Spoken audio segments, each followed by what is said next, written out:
nós temos que respeitar o resultado das urnas, embora sempre seja importante fazer uma ressalva de que foi a eleição mais suja da história de Curitiba e houve, a olhos vistos, um uso descarado da máquina pública em prol da campanha do adversário. Você ficou com raiva do Beto Richa? Não. Porque você sempre ajudou o esquemão do Beto Richa. Vamos ser sinceros, né? Quando o Luciano Dutti precisou, você foi um dos partícipes direto da campanha. Inclusive, eu, trabalhando naquele evento político, fui testemunha disso. Os eventos que mais tinham gente e que mais faziam movimento eram os que você promovia em favor do Luciano Dutti. Depois, a resposta do grupo foi essa. Zé, mas eu não tenho raiva de ninguém. Eu acredito que as pessoas um dia serão julgadas por Deus, né? E o julgamento dos homens, eu penso o seguinte, né? Tem um ditado que diz assim: diga sempre a verdade, que o povo se encarregará de quem ficar contra ela. Então eu faço o meu trabalho, eu não tenho raiva de ninguém, não sou movido por mágoas, não faço política olhando no retrovisor, estou olhando sempre para frente. Você me perguntou da gestão do Greca, né? Eu entendo que ele pegou a prefeitura com uma condição financeira bastante debilitada, mas também acho que essa avaliação extremamente negativa que ele está tendo dos curitibanos deve-se ao próprio estilo de campanha que ele fez. Ele criou uma expectativa muito acima do que ele poderia cumprir, ele vendeu fantasias. Para ser franco, ele mentiu na campanha, quando disse, por exemplo, que não ia mexer no valor da tarifa do transporte coletivo. Aí chega, uma das primeiras coisas que faz é aumentar a tarifa do ônibus mais que o dobro da inflação e 3 dias depois vai num dos melhores clubes da cidade confraternizar com o maior proprietário de empresas de ônibus. Quer dizer, esse tipo de postura não se aceita mais, né?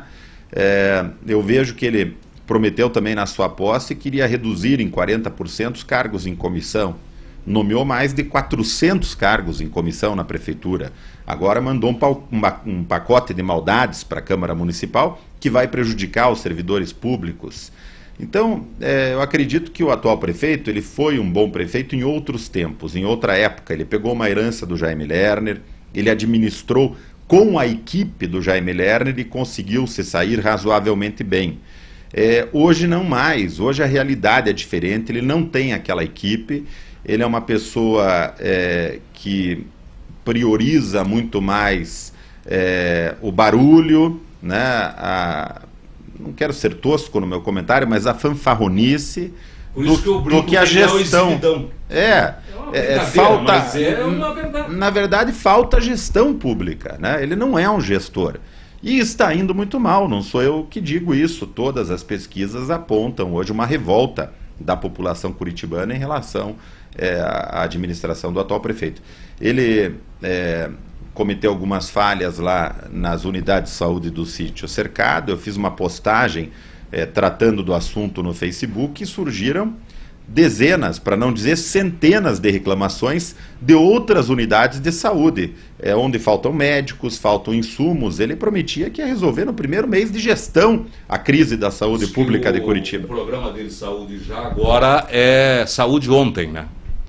Ele está deixando as pessoas esperarem na fila por muito tempo. As pessoas têm uma urgência de serem atendidas e não conseguem. Isso provoca revolta. Semana passada ainda apareceu uma mulher surtando na unidade de saúde do Boa Vista porque não conseguia ser atendida e alguém parece que furou a fila dela. Então a revolta do povo está muito grande. É uma pena, eu fico triste, porque quando eu fui vencido por ele na eleição, eu tive a consciência de que obtive um crescimento político muito grande, saí de uma votação de deputado em Curitiba de 50 mil votos para 405 mil votos e não guardei mágoa nenhuma, mas esperava que ele fizesse uma gestão condizente com as promessas que foram apresentadas ao longo da sua campanha.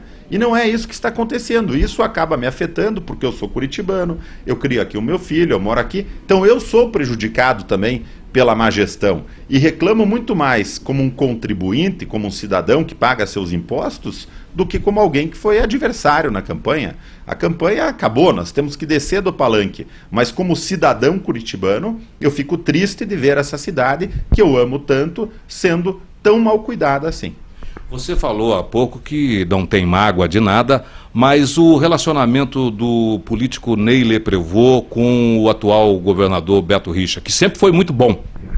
É um relacionamento hoje inexistente, não há uma inimizade, não há uma guerra declarada, mas também não há nenhum contato pessoal com o governador.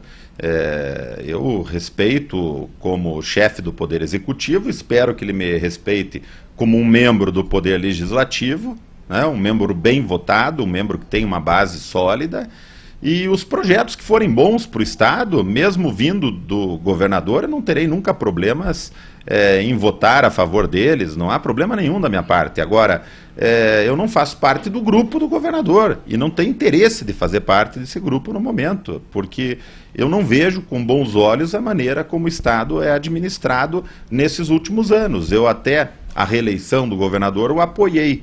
Após a sua reeleição, eu me decepcionei.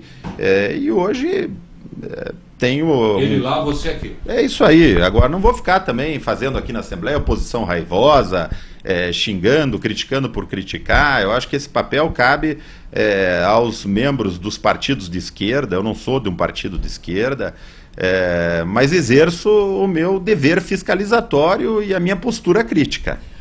Ney, como você e a gente colocou aqui, a eleição do ano passado alavancou a tua vida pública, isso é inegável. O que você pensa em fazer agora? O ano que vem tem eleição. Eu, na verdade, Zé, estou avaliando a reforma da legislação eleitoral. É muito precipitado hoje eu te dizer candidato ao que eu serei no ano que vem, sem eu conhecer a nova legislação eleitoral. Por exemplo, se vier esse absurdo do voto em lista, eu vou refletir até se serei candidato a alguma coisa, porque eu acho o fim da picada isso. O eleitor brasileiro quer votar no candidato, não em uma lista partidária organizada por caciques que querem se perpetuar no poder. Mas existem opções. Mas você seria um beneficiado se existir lista, né? Porque você você sai sempre numa eleição com muitos votos. Mas eu acredito que a lista é feita pelos caciques do partido. E eu também não acharia justo eu ser colocado entre os primeiros de uma lista. O meu eleitor quer votar em mim, não na lista do partido, né?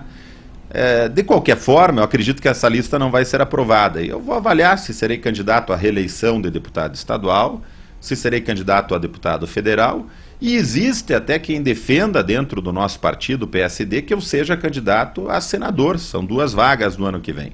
Então nós vamos avaliar isso após a definição da reforma eleitoral. Deputado, para a gente encerrar a nossa conversa,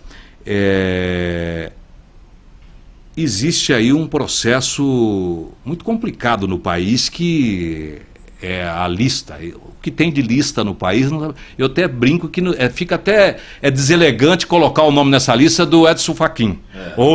Eu acho que é a lista dos sujos. Você esperava que podia estar, por exemplo, o governador nessa lista? Eu esperava, o pior é que eu esperava, mas lamento muito. Você esperava? Lamento por ele, lamento pelos aliados dele. O Caixa 2 sempre existiu, ou não? Eu acho que essa prática do Caixa 2, ela existe há muito tempo no Brasil, mas é uma prática que tem que acabar, porque já está definido, já há opinião do Supremo Tribunal Federal de que o Caixa 2 pode sim ser considerado um crime. Um crime não tão grave quanto o crime de corrupção, mas ainda assim um crime. Então é uma prática que tem que acabar, tem que ser combatida. Agora, nessa lista é importante verificar os casos em que houve um Caixa 2 de campanha eleitoral, que apenas será uma, né? E os casos em que houve um Caixa 2 para campanha eleitoral, mas vinculado à prática de corrupção, vinculado a alguma obra que tenha sido feita ou que se prometia realizar no futuro. Aí a situação torna-se bem mais grave para o acusado, né? Então isso acho que vai ser levado em conta para o Supremo. Eu espero que o governador consiga desmentir essas denúncias, né? Para o bem do Estado, né? Para o bem do Estado. É triste ver o Paraná numa maré tão negativa assim. Torço para isso, para o bem do nosso Estado. Agora, era previsto que o nome dele aparecesse, porque nos bastidores da política comentava-se isso abertamente. Aqui na Assembleia, mesmo os aliados ferrenhos dele já diziam que estavam esperando a citação do seu nome. Então, é uma pena, né?